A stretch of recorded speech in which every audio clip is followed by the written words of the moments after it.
Over the past decade, the value of tax-exempt property in Providence has doubled. The amount of land and buildings now accounting for nearly 40% of all property in the capital city. And that has renewed the debate of whether the tax-exempt institutions, including universities and hospitals, should be helping the city more financially. After he took over as mayor in 2003, David Cicilline negotiated an agreement with Brown University, Providence College, Johnson & Wales University, and Rhode Island School of Design that calls for the four institutions to voluntarily pay more than $40 million between them over 20 years, a so-called payment in lieu of taxes. That's like me paying $200.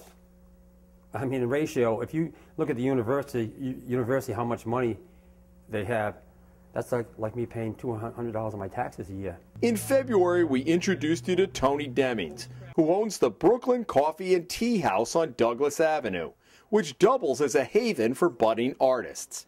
Demings is surrounded by tax-exempt property, which he says puts him and other businesses on an unlevel playing field. I'm paying $7,000 taxes on this building alone, almost $7,000. I can't compete. 9 months ago, Demings raised the issue of vacant properties owned by Brown University and the Catholic Diocese of Providence, and whether they should go back on the tax rolls. Brown's response? To place a sign on one of the houses we highlighted, informing the public of its historic significance. It still sits vacant and untaxed. Now Demings is questioning businesses run by nonprofit institutions that are competing with those that have to pay property taxes on their buildings. So we did an investigation of our own. Johnson & Wales owns a building at the corner of Chestnut and Pine Streets that houses a Starbucks on the ground floor. A university spokeswoman tells the Hummel report J&W students work there as part of their curriculum. She also says the university has a financial agreement with Starbucks, which she would not disclose. Next stop, the Portfolio Cafe, located in the old Hospital Trust building in the heart of downtown. It serves as a RISD cafeteria, but is open to and welcomes the public. So we stopped in, making 3 different purchases where each time no sales tax or meal tax was charged, as required by the state. On the final purchase, we asked, no tax?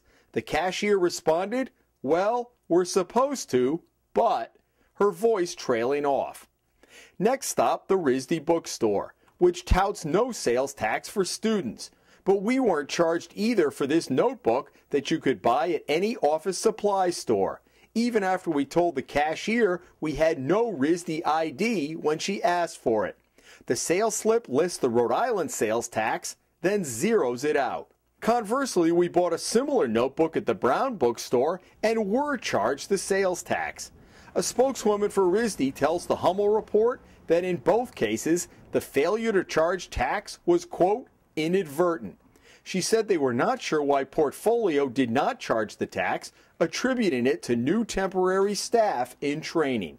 As for the RISD store purchase, quote, we believe it was an inadvertent, isolated incident, and we will do our best to be sure it doesn't happen again by redoubling our efforts to remind staff of the policies for RISD student faculty purchases versus public sales and of the need to be diligent about charging as appropriate. If they're not charging taxes and they're drawing businesses away from the public sector, what's happening is the city and the states are not receiving the taxes.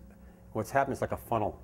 During the Providence mayor's race, then candidate Angel Taveras said that he wanted to take another look at the 20-year agreement with the nonprofits. So this week we caught up with Mayor-elect Taveras to see if that position still holds. One of Taveras' first public appearances as mayor-elect was coincidentally in a tax-exempt Brown University building used for research.